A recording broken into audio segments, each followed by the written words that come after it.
Hey everyone, welcome back. If Slack is stuck in Do Not Disturb mode, or you're not receiving notifications because DND won't turn off, don't worry.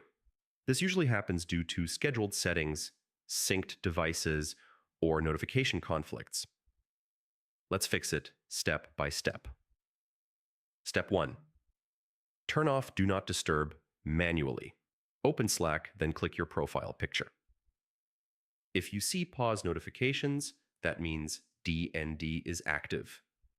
Click Resume Notifications to turn it off immediately. Step 2. Check DND schedule settings. Slack can automatically enable Do Not Disturb at certain hours. Go to Preferences, arrow. Notifications, arrow Notification Schedule.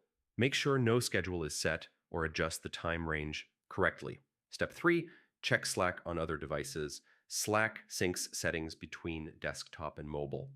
If DND is enabled on your phone, it can affect your PC. Open Slack on your mobile device and turn off DND there too. Step 4. Check System Focus Assist. Windows Focus Assist can make it seem like Slack is in DND.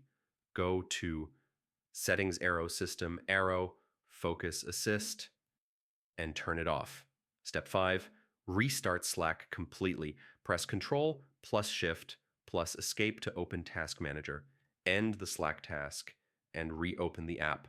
This refreshes notification status. Step 6. Clear Slack cache. Corrupted settings files can lock DND. Press Windows plus R, type %appdata, %/Slack, delete the contents, and restart Slack. Step 7. Reinstall Slack if needed. If DND still won't disable,